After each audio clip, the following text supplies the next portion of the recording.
Welcome to Run the Adventure, a podcast about getting the most out of published modules for your tabletop role-playing game. I'm your host, Sid Razavi.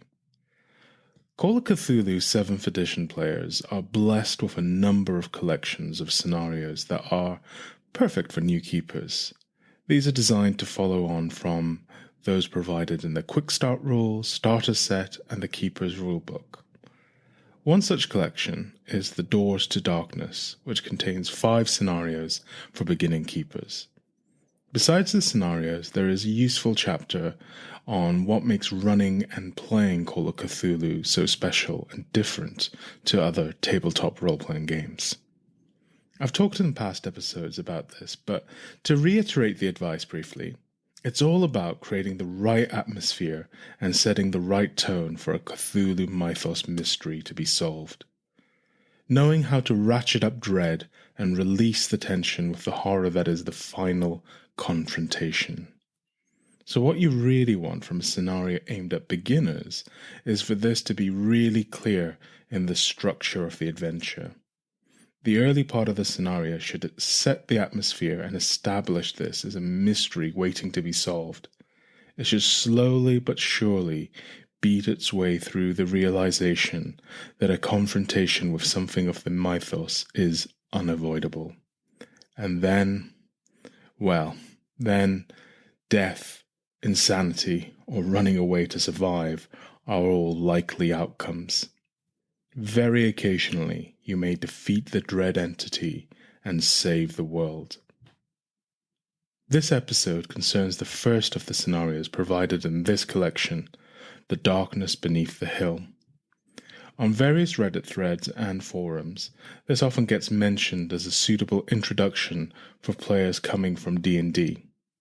I suspect this kind of recommendation hinges on the fact the scenario contains a dungeon of sorts, complete with a keyed map location containing some 15 places to be explored. However, I'm not convinced of this advice. Familiar settings may lead to reflexive behavior. I'm in a dungeon, there are monsters, I should beat my way past them and loot their treasure. But this is not how a Call of Cthulhu adventure ever goes. As an introduction to the game, I choose something that forces players to see things from a fresh perspective, to get out of their D&D mindset and not default to combat as a particularly effective method of resolving the tension. In fact, setting them up in a scenario that feels a little bit like a D&D adventure in the 1920s with guns, and then imbuing it with a purist Lovecraftian vibe of desolate horror, may instead turn your players completely off. Or it may not. You will hopefully know your group better than I do. That said, I'm not looking at this scenario from the lens of this being anybody's first Call of Cthulhu adventure. I think there are better choices out there. You can check my earlier episodes for some recommendations. Instead, I will see how it stands as a scenario for the relatively new keeper who may have run at least one or two other things before. As usual, I'll also have the veteran keeper in mind, and I'll share some ideas of what may be mixed or lifted from this adventure for your own games. Before I get to that, I'd like to bring to your attention that listeners to the pod will get a 5% discount when ordering from Dungeonland when they use the promo code RUNTHEADVENTURE, all one word. See the link to the store in the show notes. Also, if you support the pod through our Patreon, you will be able to get a nice 10% discount on all your purchases. Now let's get back to the show.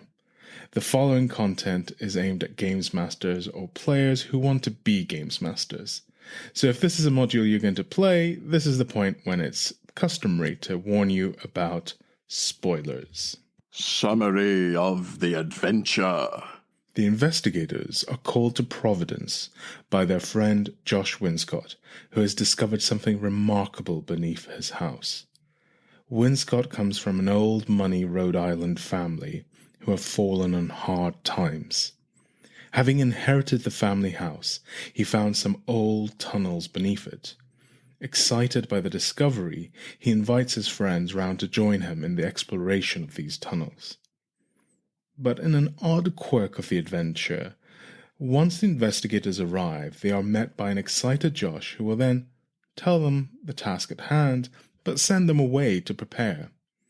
This contrivance has two purposes.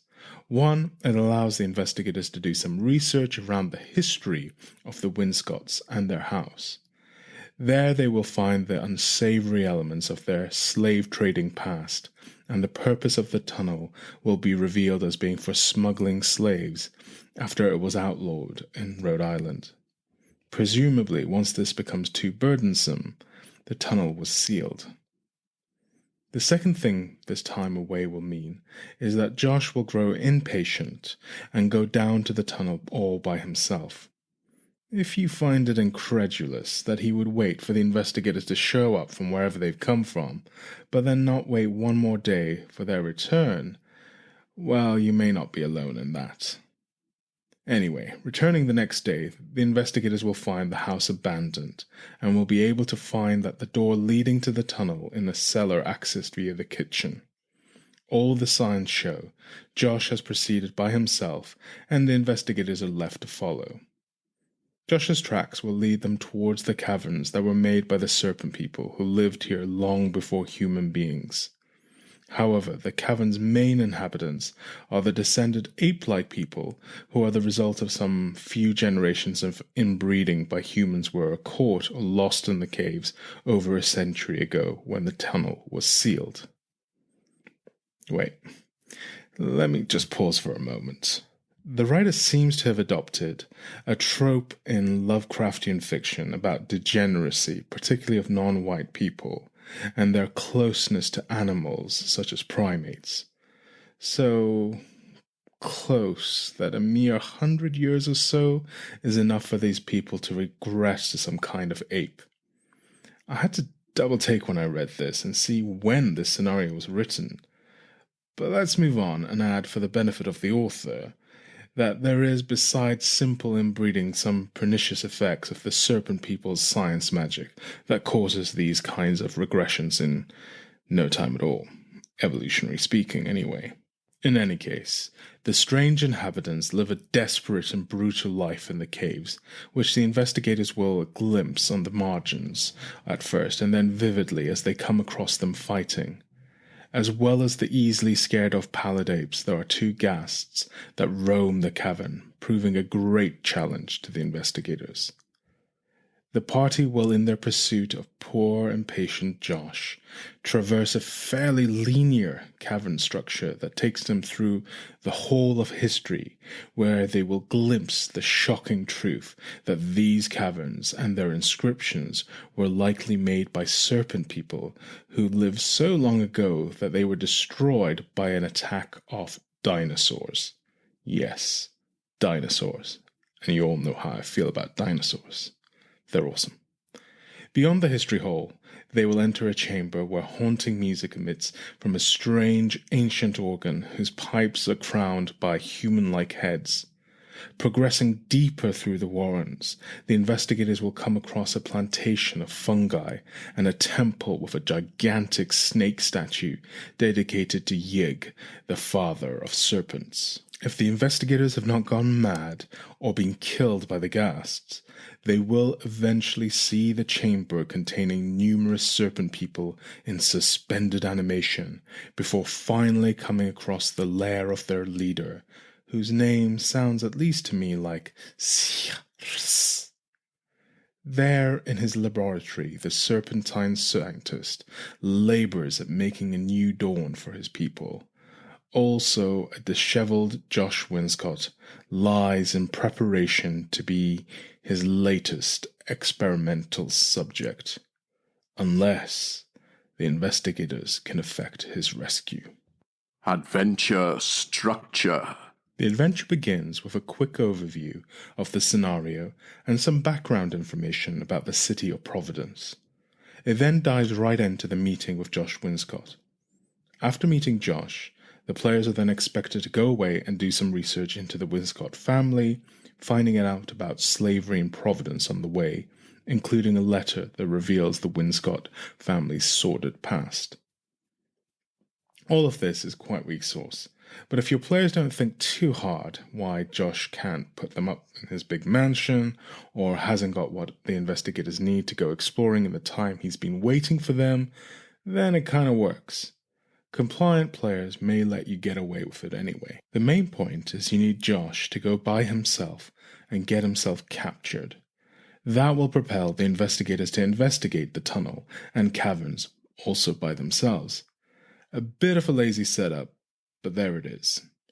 The bulk of the chapter is devoted to the caverns below the Winscott house, the Serpent People's domain.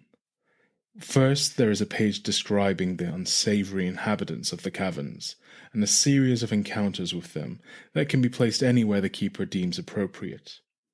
Following this, each of the 15 keyed locations in the caverns are given descriptions. Interaction points and potential sanity losses are clearly marked in the text. Each gradually builds a picture that will surprise and dumbfound the investigators. The locations have a wonderful creepiness and sense of dread about them as the characters discover they are in a universe far older and more terrifying than the genteel facade the New England world above them would like to believe. There are a few useful tips for keepers interspersed with the location details. These should help set the mood and tone of the adventure. There is also a page dedicated to handling the situation where the player characters get captured by the ghasts. This may be preferable to having them all be killed outright. It would at least allow the keeper to reveal the serpent scientist's lair and get a glimpse of the horror that awaits humanity if his experiments succeed. Remember, as keeper, every kindness should be an act preparing the way for deepening horror and despair, or you're not doing your job properly. In any case, if the investigators don't die, go mad, or get captured, they have to try to break Josh Winscott out of the cage he finds himself in. There are a few possibilities here, but none of them are easy.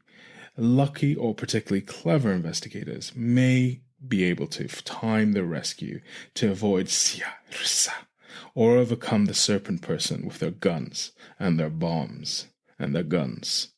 If they do, they will have to quickly retrace their steps back up to the surface before they are captured or killed. What will they do with the knowledge of the tunnels below? If the investigators are true to the Call of Cthulhu form, they will likely dynamite the place and try to forget about what they saw.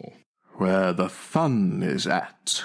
If you get the atmosphere right, emphasizing the expansive nature of the caverns and then slowly revealing their otherworldly nature, your players will be immersed in an exploration that will be a mix of wonder and dread. This can be accentuated by its contrast to the world above the surface. So it pays to take some time and providence and let the players familiarize themselves a little bit with the mundane world of 1920s Rhode Island, or wherever you decide to set this. The research elements of this adventure has another function in giving an explanation of the mundane origins of the tunnels immediately below the Winscott house. The history of slave running in Rhode Island is also something that is interesting to explore, as long as your players are up for it. Once you're down in the depths of the caverns, the encounters with the ape-like people and the gas can interject some excitement into proceedings and release some built-up tension. Of course, having the players stalked by the shadowy figures can also rebuild tension and make players a nervous, twitchy mess, which is just what you want. It's also worth pointing out that many of the chambers in the caverns are aided by gorgeous art handouts that will help players imagine them more vividly. The giant snake statue and the chamber of eerie music playing from an organ tipped with human heads are particularly striking. What doesn't work? I know there are ways of explaining the presence of the ape-like people that don't play into Lovecraft's racial degeneracy tropes, but the whole premise never sat well with me. There are things you sometimes brush up against when you're a fan of his stories and the game that was inspired by them that really make your skin crawl, and not in the eldritch horror, oh how vast is the cosmos kind of way.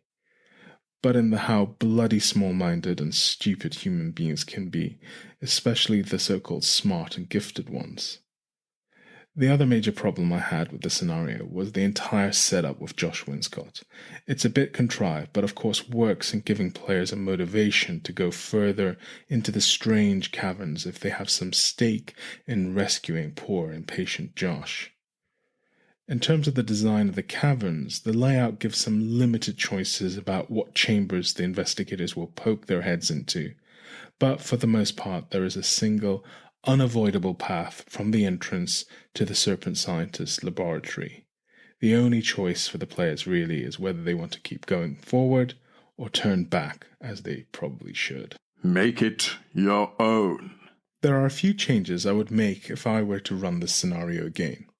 The first set of changes I'd make would be to avoid the issue with Josh inviting the players to excitedly explore the caverns, then sending them away to prepare and then dashing in blindly himself.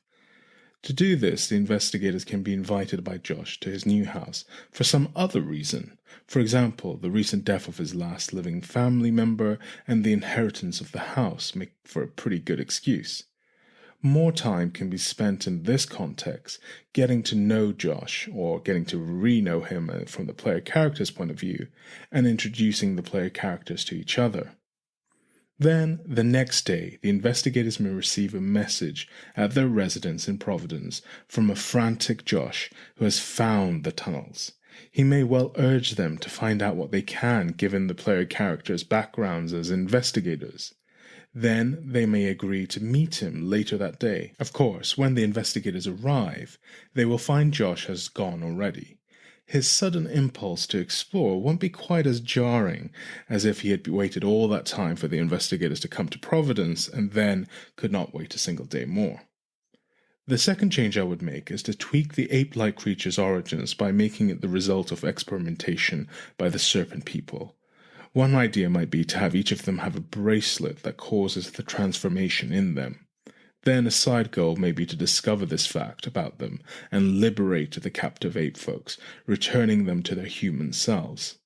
Alternatively, you may have these apes not be descended of people trapped in the tunnels, but some other species that the serpent people used as slaves that have been left to survive on their own since most of the serpents left or were made extinct.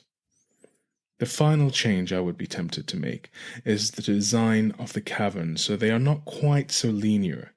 Their layout could reflect a more nuanced and intentional design by the serpent people, perhaps taking a topography that reflects a coiled serpent motif. This would mean that players may not get the progressive unveiling of the history of the place, depending on the path they took, but getting the glimpses in a fragmentary way that is potentially out of order would be even more terrifying and unsettling, and more meaningful, I think. It would give the players something to do, something to chew on, piece together, rather than having the story just play out for them as mere spectators. While it's not a change to the scenario itself, I think this adventure could be the start of some larger series of adventures around the Serpent People. They are an interesting corner of Cthulhu mythos to explore, and there are some adventures out there that could make a suitable follow-up. Not to mention that the Serpent People make an appearance in classic campaigns such as Shadows of Yog-Sothoth and the Masks of Nyarlathotep. Of course, this depends on how comfortable the keeper is with hissing their strange names on a regular basis. Our story starts in the land Kaleth, where a goblinoid power is rising in the north with contention in its wake. We follow our intrepid heroes who I have called to bring balance to the chaos. Our fearless leader, Roscoe. So you're the leader of this group? Well, that's what they tell me. Our lady with one body and two minds, Lila and Garatha. There are two of us here. They're very distinct personalities, but never dull moment, never lonely, that's for sure. Our timid Henley. Nice to meet you. Nice to meet you. Our adventurous Fenrir. And he's going to start making his way, but he wants to be playing a song as he goes. And our wise Boudreaux. Once upon a time, there'd be human, and then they turn into scary animal, and that's why you call him Where, because you don't know where the human went. But Tomes of the Chaos Bard, an actual play D&D podcast with original songs and music. A podcast for all ages. You can find us on any major podcast platform and YouTube. I am Solemn the Chaos Bard. Come, join us as we unroll the scroll to tell the tale. Bye! How it played. Joined again by Matthew, one of the players who regularly plays Call of Cthulhu scenarios. And Matthew, I'm going to give you some questions that should be familiar to you from last time we recorded for Edge of Darkness. What were the highlights of this scenario for you? Yeah, I think, again, I played as my character Friedrich Herzog, and it worked. This one worked well for my character in particular because there was a lot of opportunity for research, but also able to really focus on his archaeological skills. And so me as a player, but also then Friedrich would have really sort of felt that he had a very obvious role to play. So that for in that context, so what else worked? I think that there's a very great and sort of rich history in this one. That someone from the States with interest in sort of history. It was really fascinating.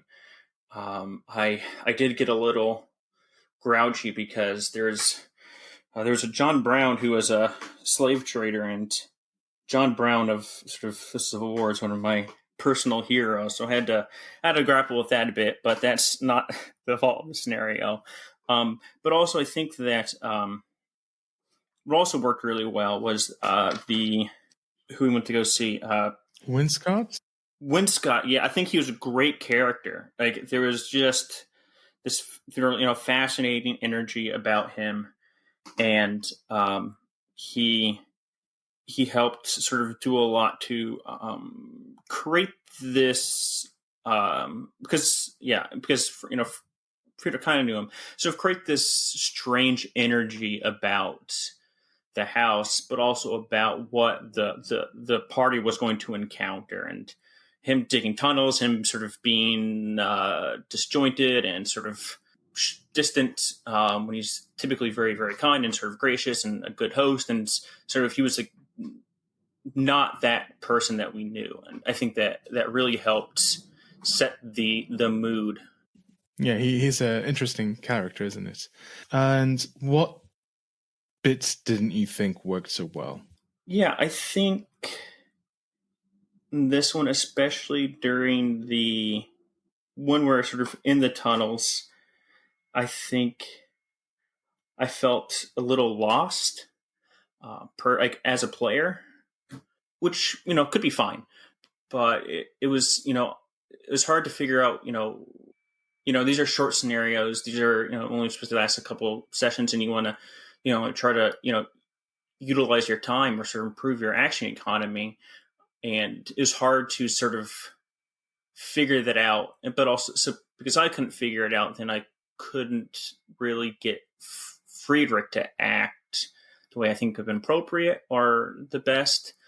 Hard to say, if that's just necessarily the fault of the scenario. But that's, how I sort of felt while doing it. And that's a fine place to be sometimes too. Great, thanks. Did you feel the outcome was in your hands? Could you have seen it ending differently? How did it end? You met the 8 people down below, right? And you went to the music room. I remember the music playing.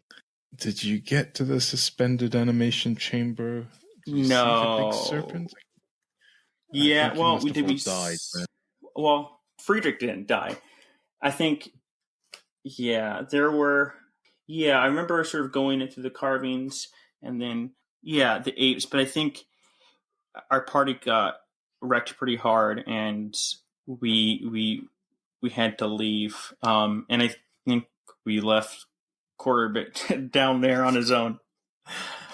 Sadly, like so many of sort of Call of Cthulhu is that I mean, and it goes back to sort of, Lovecraft stories where, I think there's like one or two Lovecraft stories where the main character like wins or survives, or whatever. I mean, it's not much. It's sort of not much of a victory, but you are encountering things that you have absolutely no concept or control over, but you are actively able to decide how far you want to push your character sort of to solve the mystery, and when you think your character would sort of exit the scenario, sort of leave. And I think that there's a lot of choice in that, and I think that's sort of what's fun about it is, there's a lot of consequences, and you take a lot of risk in sort of losing your character.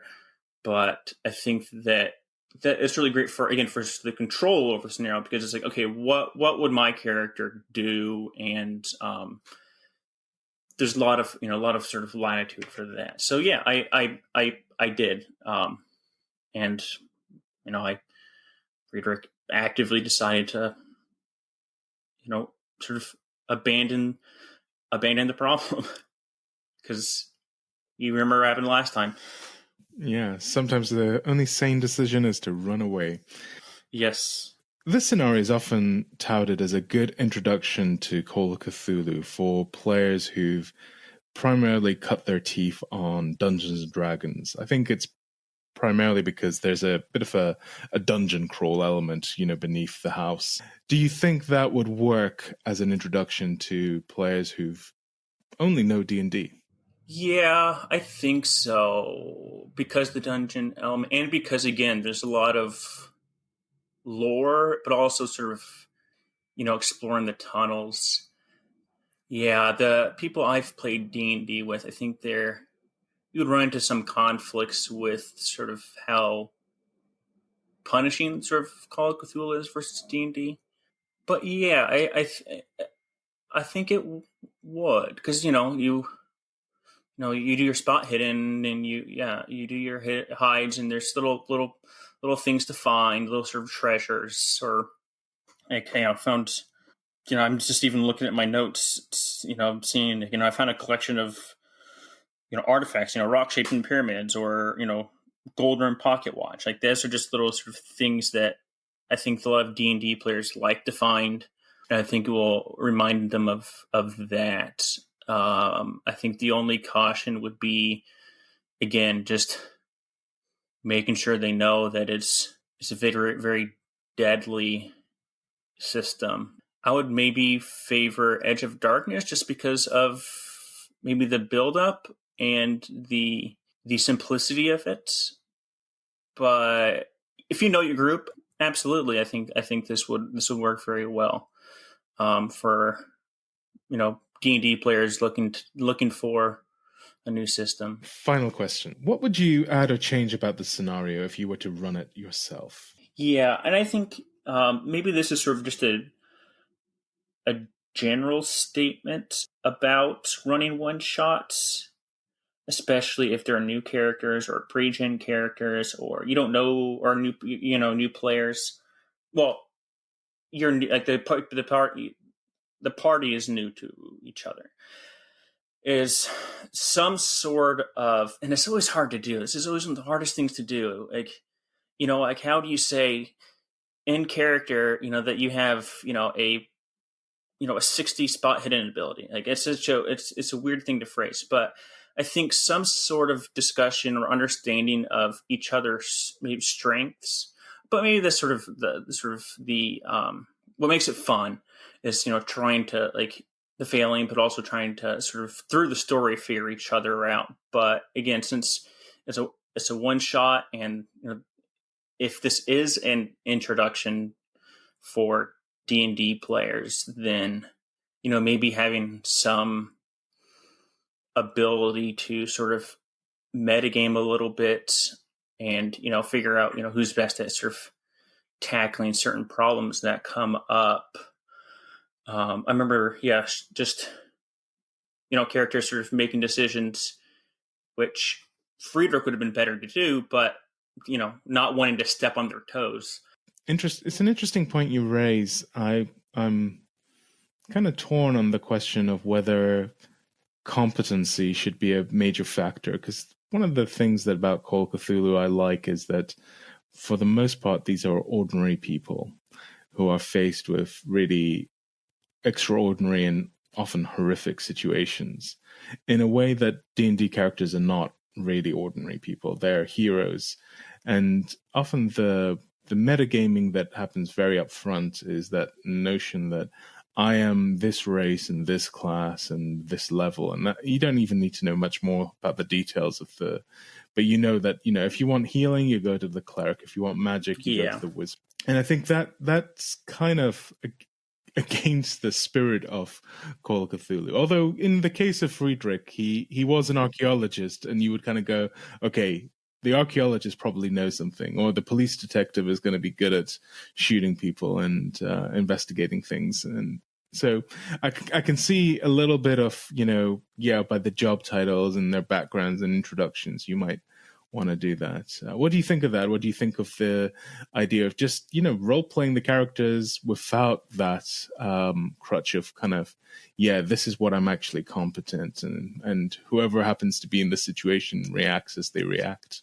I think that's fine, especially sort of in the moment. But not a matter of the scenario, but just, you know, being in a situation where we had to interpret sort of a mural or some etchings or dig a tunnel, and I think even without, I think it wouldn't be too much metagaming where, you know, the private eye just like, hey, you spend hours brushing dirt away from stuff, you know, you handle this.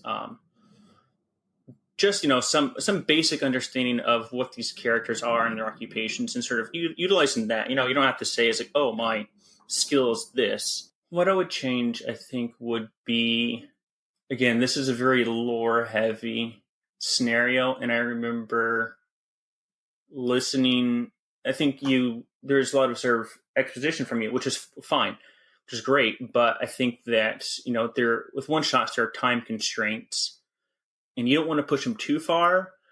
But, you know, a way to sort of maybe truncate a lot of the information so we could push further. I think one of the reasons why maybe we didn't go as far was because, you know, we got slowed down by the information gathering, which was fascinating, and I think added a lot to the story, but it didn't necessarily get us to the end or help us get the goal.